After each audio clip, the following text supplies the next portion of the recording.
para todos los profesionales una de la parte de la normativa que más les ha afectado a aquellos que trabajan con equipos frigoríficos, con equipos que utilizan gases fluorados, ha sido precisamente la adecuación, la transposición a la normativa europea que se resume en el Real Decreto 795 sobre la manipulación de gases fluorados.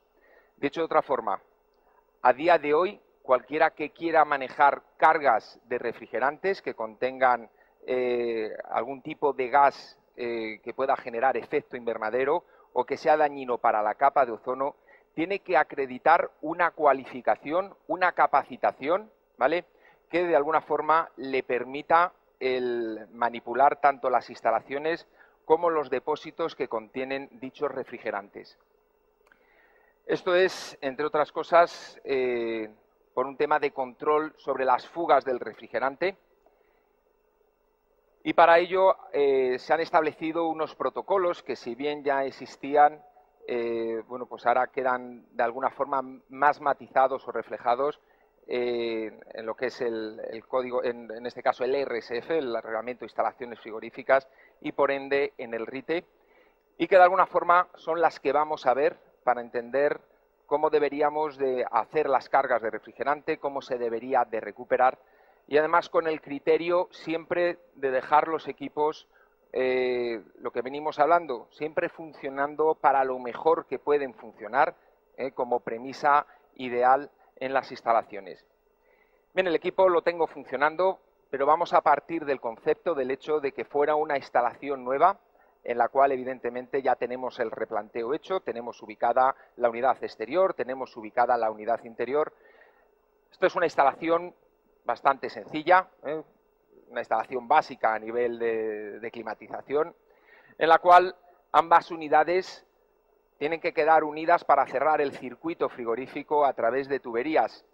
Bien, esas tuberías quedan conectadas a ambas unidades a través de válvulas, llaves de servicio, en las que básicamente lo que hay que hacer es algo así como un racorloco, en el que usando una tuerca y abocinando lo que es la propia tubería, conseguimos generar un sistema de estanqueidad, un sistema, digamos, de apoyo que me permita finalmente hacer la conexión de las tuberías a los equipos. Bien, hasta aquí insistir en el hecho de que en una instalación la más sencilla que pudiéramos tener, que no necesite ni soldaduras ni conexiones intermedias, el hecho de manipular la tubería hay que tratar de hacerlo siempre manteniendo la tubería en las condiciones de máxima estanqueidad posible respecto al medio. El propio fabricante, cuando nos vende la tubería, nos la da deshidratada y aislada, nos la da tapada para evitar que incluso en la zona de almacenaje pudieran entrar partículas que pudieran en algún momento, incluso por la humedad presente, cementar, generar depósitos sólidos que luego cuando están circulando en la instalación pueden desprenderse taponando el expansor, una vía de paso muy estrecha, o generando algún tipo de problema. Bien, teniendo claro ese criterio, cortaremos, abocinaremos, escariaremos la tubería con el mimo que corresponde. En caso de que necesitemos soldar porque de alguna forma la tubería que hemos comprado no tiene longitud suficiente, siempre que se suelde habrá que hacerlo en atmósfera inerte para minimizar los efectos de lo que son los óxidos de cobre que se generan en la soldadura. Se percibe que cuando estamos soldando en el exterior se forma una capa negruzca, una capa con residuos sólidos debido a la oxidación por la presencia de oxígeno y humedad en el ambiente. Eso que vemos en el exterior evidentemente también se origina en el interior, con el perjuicio que antes habíamos comentado que puede generar al final a la instalación. Bien, si introducimos un gas, sustituimos un gas por el atmosférico que no tiene humedad en su contenido, evidentemente no se producirá ese tipo de oxidación y minimizaremos al máximo la probabilidad de la existencia de depósitos sólidos provenientes por el hecho del soldeo. Bueno, cerramos la instalación, o mejor dicho, antes de cerrar la instalación, lo que tenemos que hacer es limpiar, garantizarnos que los tramos de tuberías han quedado suficientemente limpios de posibles impurezas. Pasaríamos a hacer lo que se llama prueba de barrido o soplado, algo así como meter aire a presión para que todas las impurezas, evidentemente dejando una vía abierta, puedan salir por el otro lado. Cuando yo hable de hablar, digamos, comente introducir gas, introducir presión, siempre me voy a referir al nitrógeno como ideal de concepto, ¿vale? Bien, hemos limpiado la instalación, ahora sí que podemos cerrarla para dejarla estanca y precisamente lo que tenemos que hacer es verificar que aquellas uniones que hemos hecho, que supuestamente me dejarán el circuito aislado, realmente funcionan de esa manera, que el circuito está estanco respecto al exterior, pero que además las propias uniones, lo que es la propia instalación, va a ser capaz de soportar las presiones nominales que tendrá el equipo cuando esté funcionando. Para, de alguna forma, tener esta certeza, tenemos que hacer unas pruebas que se realizan con una presión determinada. Simplificando mucho, es verdad que no para todos los refrigerantes aplica igual. En instalaciones frigoríficas depende mucho del uso de la clasificación por seguridad del refrigerante en cuanto a lo que son las pruebas, la duración de las mismas, etcétera, etcétera. De forma genérica, en un refrigerante de alta seguridad, como son los que utilizamos generalmente en climatización, estará la prueba entre 0,9 y una vez la presión máxima admisible. Lo que antes se decía, la máxima presión que podía soportar, ¿vale?, una instalación en condiciones de diseño. Introduciré esa presión, la dejaré el tiempo suficiente para comprobar que no hay fuga. ¿Quién me indica la existencia o no de fuga? El manómetro. De hecho, el manómetro será siempre el medio que utilice de conexión entre el exterior y el interior. Introduciré nitrógeno, dejaré la lectura manométrica y pasado el tiempo correspondiente, si el sistema es estanco, la lectura tiene que quedar mantenida. Si la lectura no se mantiene es porque hay presencia de fuga. Pasaríamos a detectar la fuga, a repararla. Luego hablaremos de los sistemas de detección y comprobación de fugas. Y volveríamos a realizar el proceso. De hecho, el proceso hay que repetirlo tantas veces como de alguna forma detectemos fuga hasta que la presión manométrica se quede estable. Sobre el supuesto de mantener la presión constante, puede existir, si queréis, una situación en la que podemos tener un margen de error. Estas situaciones, en instalaciones grandes, normalmente el fabricante es mucho más restrictivo que lo que es la normativa. Si la normativa nos dice que hay que hacer el vacío 1 hora, a lo mejor el fabricante nos dice que 10. En instalaciones grandes se mima mucho los equipos porque hay mucha inversión en juego, ¿vale? Así que puede ser que en una instalación determinada yo haya terminado de hacer la prueba a las 3 de la tarde, en pleno verano, en el cual puedo tener fácilmente 35 grados centígrados en el ambiente, e ir al día siguiente a las 8 de la mañana para comprobar el estado del equipo, y en ese caso sí que puedo detectar una pequeña bajada de presión. El nitrógeno no deja de ser un gas y actúa como tal. Cuando yo hice la prueba, el ambiente era cálido, los gases dilatan, y evidentemente si yo he ido en una temperatura con un salto térmico elevado, pues es verdad que puede afectar sobre la presión. Puede afectar ligeramente. O sea, si yo he hecho una prueba a 30 bar, 20 bar no es una ligera pérdida de presión, ni siquiera 29 ni 28.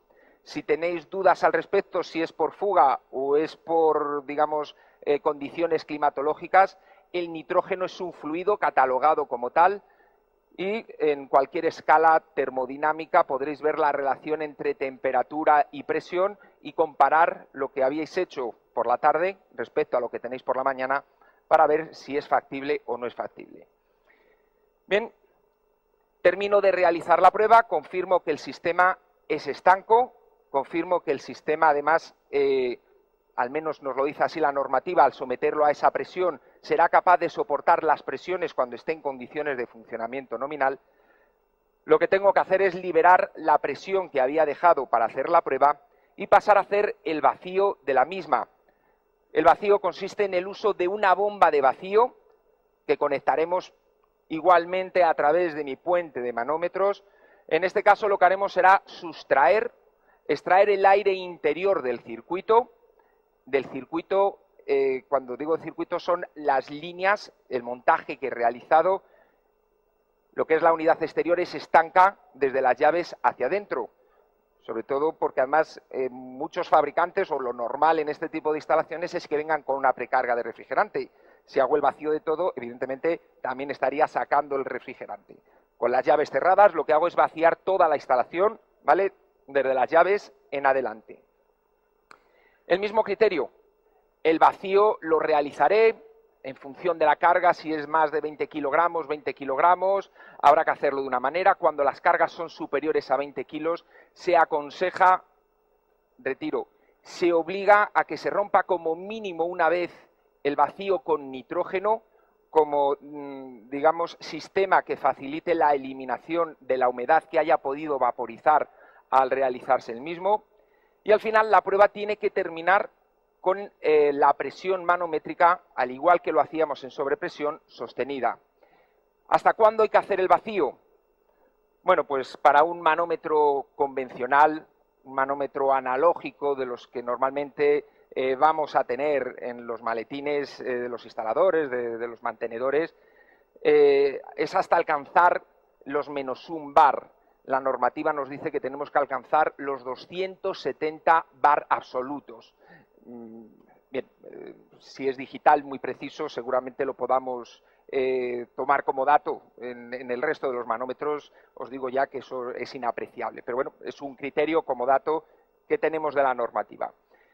Tengo la presión y, por cierto, algo bastante típico, el hacer el vacío no es el único medio que se puede utilizar para garantizar la estanqueidad del sistema. Cuando yo hago el vacío y mantengo el vacío, es fácil de entender que si no ha habido subida de presión es porque el sistema es estanco. Bien, cuando utilicemos gases fluorados, la normativa no nos deja que sea el único sistema que utilicemos para comprobar la estanqueidad. Tendremos que hacer la prueba de presión y luego la prueba de vacío nos puede servir para garantizar como sistema, si queréis, de apoyo, ese vacío, sobre todo por si se da y se puede dar la rara posibilidad de que existan fugas en depresión. En ocasiones, cuando se hacen soldaduras, cabe la posibilidad de la existencia de soldaduras frías que cuando se hace sobrepresión sirven como un parche que tapona la posibilidad de fuga, y que cuando se hace el vacío lo que hacemos es abrir ese parche. Insisto que por suerte es raro, pero bueno, nos evita la posibilidad de tener esas dos posibilidades. Mantenido el vacío y comprobado que no ha subido, lo que tenemos ya que hacer es, en caso de que el equipo tenga una carga inicial, liberar la carga en la instalación, dejar, si queremos, que el equipo funcione, y tenemos que comprobar si la carga que tenemos es suficiente para toda la instalación. Muchos fabricantes, cada fabricante la verdad es que al final utiliza una palabra clave propia, pero al final nos vienen a decir como que traen una precarga que es válida para hacer una instalación básica. Lo de instalación básica quiere decir que si a mí el fabricante de este equipo me dice que hasta 10 metros puedo hacer una instalación, yo puedo hacer una instalación hasta 10 metros, que a priori no debería tener problema. 10 metros no quiere decir que no pueda hacer una instalación de 30 metros. También hay un límite para la longitud máxima entre ambas unidades. Pero si en vez de hacer una instalación de 10 metros hago una instalación de 20 metros, evidentemente me falta refrigerante que tengo que añadir a la instalación. Normalmente el propio fabricante me detalla qué cantidad tengo que añadir, bien por metro, bien por tramos, pues para cada X tramos tanta cantidad, si es por metro, pues por cada metro lineal tanta cantidad de refrigerante. Independientemente de esos datos, que son datos que hay que tener en cuenta porque nos van a ahorrar lo que es el proceso de carga y ajuste del sistema. Lo que se plantea desde el Real Decreto, lo que además planteamos nosotros, es el uso del recalentamiento como sistema de ajuste ideal. El recalentamiento no es ni más ni menos que un margen de seguridad que se le da al intercambiador, si esto está en frío, al evaporador, para garantizar que en ningún momento va a entrar refrigerante líquido al compresor, produciéndole golpe de líquido. Esa tolerancia que se le da extra, lo que supone es que en condiciones normales, cuando está funcionando el equipo normalmente, el refrigerante ya ha terminado de realizar el cambio de estado y lo que hace es calentarse y ganar temperatura. Así que si yo pusiera un termómetro a la salida del intercambiador y comprobara esa temperatura respecto a la de evaporación, cuando ponemos un manómetro, el manómetro de baja me indica la presión que tengo en el sector de baja, pero esa presión tiene una referencia en temperatura que me indica el cambio de estado en el evaporador en este caso. Bueno, pues la diferencia, la resta entre la temperatura que yo mido con el termómetro a la salida del evaporador y la temperatura de evaporación del sistema es lo que denominamos recalentamiento. Y en climatización, donde las temperaturas de confort a día de hoy no han cambiado, seguimos teniendo las temperaturas de confort, podríamos decir, similares, hace que los criterios de funcionamiento sean óptimos para cualquier sistema. Puede haber un ligero margen. ¿Cuál es la diferencia de temperatura? Bueno, pues la verdad es que depende de la fuente que toméis los datos, puede haber una pequeña variación. Hay quien dice que está entre 3 y 7, entre 4 y 7, entre 4 y 8. Bien, si tenéis un dato del fabricante no tenéis que molestaros en ver cuál es la ideal. Si el fabricante me dice que 6,5 grados, 6,5. ¿Que no tenemos el dato? Pues hombre, si yo voy a hacer el ajuste de la instalación, yo no me voy a tratar de quedar ni en 4 ni en 8. Trataré de buscar un término intermedio para confundirme en lo menos.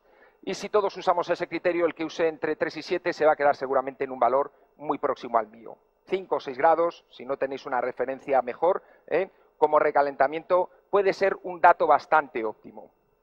Bien, lo que haré será ir añadiendo carga, midiendo el termómetro constantemente a la salida del evaporador y comprobando la temperatura equivalente sobre la presión que tengo en el sector de baja.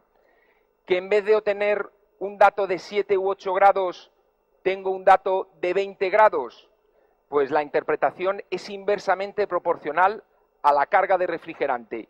Si tengo un recalentamiento excesivo, me indica falta de refrigerante. O sea, si he medido un recalentamiento de 20 grados es que tengo que seguir añadiendo refrigerante. Pues sigo añadiendo refrigerante. Evidentemente, conforme voy añadiendo refrigerante, irá bajando este salto térmico. Conforme me voy acercando, evidentemente, a la relación ideal, pues la cantidad de carga que tengo que ir añadiendo la haré con mucho más tiento, más cuidado para no pasarme. Insisto en el hecho de que estos equipos no compensan inmediatamente la carga que yo introduzco. Siempre hay que dejarle un pequeño tiempo reflejo para que las presiones se equilibren, ¿vale? Y el equipo de alguna forma pueda ajustar las presiones y por lo tanto obtener datos reales. No me vale con meter carga de refrigerante, ver que se ha movido un grado, volver a meter, ¿vale? Hay que dejar que de alguna forma lo vaya haciendo paulatinamente. Bueno, evidentemente el sistema de recalentamiento es compatible con cualquier otro sistema que se ha estado utilizando siempre. Si yo sé que el equipo trabaja a una presión determinada, a 8 bar, pues yo iré añadiendo carga hasta que me acerque a los 8 bar. Y cuando ya esté próximo a los 8 bar, aprovecharé ya para mirar el recalentamiento y no estar próximo, sino ajustarlo lo mejor que pueda. La idea, os insistía, es que no me vale un criterio, por desgracia, bastante extendido, que he podido comprobar que se da en bastantes ocasiones, de instaladores que dicen, no, el equipo se quedaba funcionando, porque tú ponías la mano y daba frío. Bueno, dar frío seguramente daba frío. Ahora, si yo soy el instalador y me dice que da frío, pero que funciona al 70% de lo que tiene que funcionar, yo no dejaba que esa persona se fuera de allí sin dejarme que el equipo funcionara al 100% de lo que puede funcionar. Sobre todo por una cuestión, y es que aparte de que a lo mejor no llego a todo, digamos, el rendimiento que necesito para la estancia en la que se ha ubicado, el equipo, aunque me dé el 70%, me va a estar consumiendo eléctricamente como el 100%. Claro, la factura no la paga el instalador, la paga el usuario. Así que, por suerte, la normativa insiste insiste desde el compromiso de la obligatoriedad a que los equipos tienen que quedar funcionando con un margen muy estrecho para el 100% de lo que se ha diseñado y lo que tienen que funcionar. Un detalle, siempre que hagamos trasvase de refrigerante, ya sea desde una botella a la instalación o cuando lo recuperemos, se tiene que pesar. Tenemos que llevar un registro estricto con todas las cargas que trasvasamos en un sentido o en otro. Ese registro me tiene que indicar la carga que he trasvasado, ¿vale? En qué equipo lo he dejado, en qué fecha, hay una serie de datos, todos ellos los tenéis reflejados, insisto, en el Real Decreto 795, que habla precisamente sobre la manipulación de gases fluorados, y bueno, pues no hay un modelo, si queréis, oficial, pero cualquier profesional que se dedique a ello puede realizarse una ficha para poderla cumplimentar. Ojo, las instalaciones tienen que tener una pegatina que además lo mismo tiene que cumplir unas características en cuanto incluso a las letras, los colores, la durabilidad para respecto al medio ambiente, digamos a las temperaturas ambientes y demás, en las que por un lado me tiene que indicar la cantidad de carga que trae inicialmente el equipo, me tiene que dejar un recuadro por si yo añado carga que lo especifique, y otro recuadro en el que indicaremos la carga total que finalmente queda en la instalación, y además expresado en kilogramos. Esto quiere decir que si este equipo trajera 900 gramos de refrigerante, no pondría 900 gramos, pondría 0,9. Si yo he añadido 100 gramos, no pondré 100 gramos, pondré 0,1, y al final 0,9 y 0,1 como carga total, la que yo dejo en la instalación, pondré 1. De esta manera, cualquier instalación, cualquier instalador que vaya a trabajar posteriormente en el equipo, sabrá que ese equipo contiene 1 kilo de carga, y si lo que tiene que hacer es una carga total de la instalación en algún momento, sabrá con poco margen de error cuál es la carga que tiene que añadir al sistema. Bien, os comentaba antes la posibilidad de que durante el proceso de montaje existieran fugas. Aunque no exista esa posibilidad, todos los equipos que no sean compactos hasta hasta 6 kilos de carga, tienen que tener un protocolo en el tiempo para controlar las posibles fugas de las instalaciones. Los equipos con más de 3 kilos de carga tienen que hacer un control anual. Los equipos con más de 30 kilos de carga tienen que hacer un control semestral, y los equipos con más de 300 kilos un control trimestral. Dicho de otra forma, a mayor potencia, mayor carga de refrigerante y mayor control hay que realizar sobre la instalación.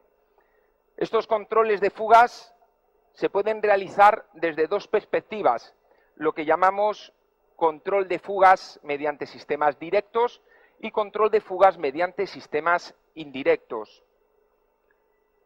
La diferencia es que los sistemas directos son los que me permiten no solo saber que hay fuga en el sistema, sino localizar dónde está la fuga.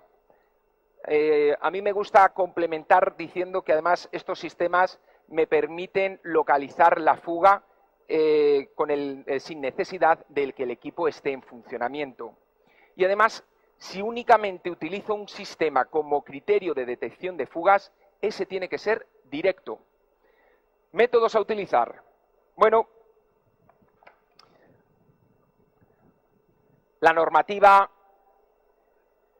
me dice que el sistema que más utilizamos es este, los detectores electrónicos. Yo creo que he coincidido en los 2 días que estamos aquí con los profesionales que sigue siendo todavía el que menos se usa de forma general en pequeñas instalaciones.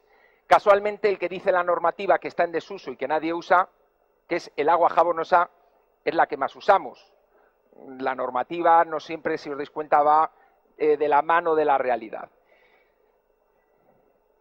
Bien, los detectores electrónicos tienen que tener además un control anual.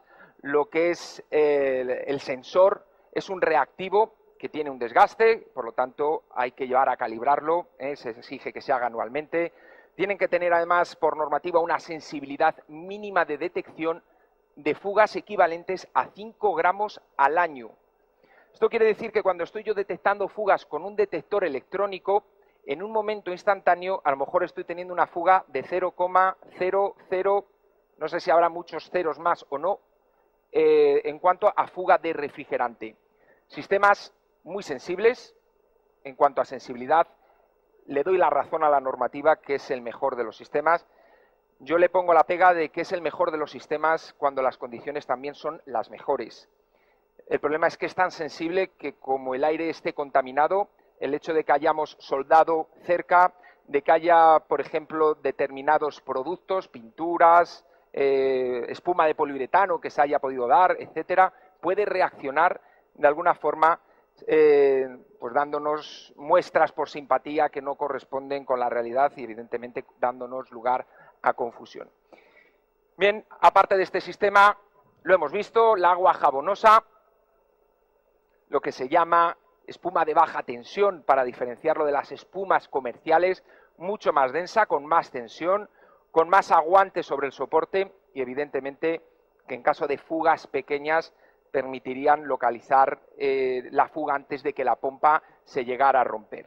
Bueno, pues otros dos de los sistemas utilizados. Otro sistema es el uso de trazadores.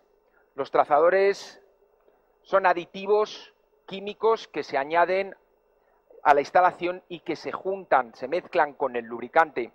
Quizá este es el único sistema en el que si hemos tenido una fuga en la primera puesta en marcha del equipo, evidentemente no nos va a valer, porque para que sea válida el equipo ha tenido que funcionar, ha tenido que mezclarse lo que es el aditivo con el aceite, y todos sabemos que cuando hay fuga el refrigerante se evapora, pero el aceite deja mancha, así que donde haya mancha es que hay fuga, iremos localizándola. Hay aditivos que pueden ser visibles a la luz diurna, hay otros que son visibles con un espectro de luz determinado o con ese espectro, desde luego, adquieren un tono que permite que sea mucho más visible para detectar lo que es la fuga. Bien, como sistemas indirectos, os diré cualquier sistema que implique la medición del sistema, desde saltos térmicos en los intercambiadores, en el condensador tendremos que tener un salto térmico entre la entrada y la salida del aire de entre 5 y 7, se dice, yo me voy hasta los 9, buscando de alguna forma el caso más dramático, más drástico, como mínimo un salto térmico de 12 grados, yo os diría que incluso 10 si lo hacemos en invierno en condiciones también frías. Cuando hacemos un salto térmico, evaluamos la eficiencia del intercambiador en verano, no es más de 12. Podemos llegar a 16, 18, 20 grados de salto térmico cuando hace mucho calor en el exterior. Una que sobre todo se utiliza cuando se realiza mantenimiento, en el cual la idea del mantenimiento es comparar las características ideales de funcionamiento del sistema respecto a los parámetros que medimos. Es la medición del consumo, sistema que se puede utilizar también para hacer la carga, poco efectivo, ¿vale? Por la poca diferencia que puede haber en equipos pequeños y que evidentemente si falta carga de refrigerante el equipo necesita hacer menos esfuerzo, consumirá menos, el amperaje que marque evidentemente será menor al que debería de marcar. En caso de avería, por sobrecalentamientos y demás, pasaría justo lo contrario. Bien, si tengo que recuperar el refrigerante, os comentaba antes, tendremos que pesarlo siempre. Es verdad que el formato que se utiliza como criterio de residuo o de, si queréis, de gas recuperado es el de las botellas verdes. No hay nada en la normativa que obligue a que las botellas necesariamente tengan que ser verdes. Sí que se obliga a que se etiquete, ¿vale? Y a que se identifique el refrigerante que hemos recuperado en la instalación. Cuando yo recupero el refrigerante en el depósito, el uso que vaya a hacer yo de él lo va a decidir el instalador y ese uso tiene que venir reflejado en el correspondiente registro. O sea, si yo he recuperado ese refrigerante porque estoy haciendo operaciones de mantenimiento, pero luego lo voy a volver a utilizar porque considero que es óptimo, lo recuperaré y lo introduciré luego en el sistema. Si ese refrigerante que he recuperado considero que es un residuo, que su calidad no es óptima, tendré que gestionarlo como residuo. De hecho, cualquier empresa instaladora es un gestor de residuos, se tiene que dar de alta como gestor de residuos, ya que vamos a producirlos. ¿Que considero que se puede llevar a reciclar o reutilizar? Lo haremos a través de nuestra empresa.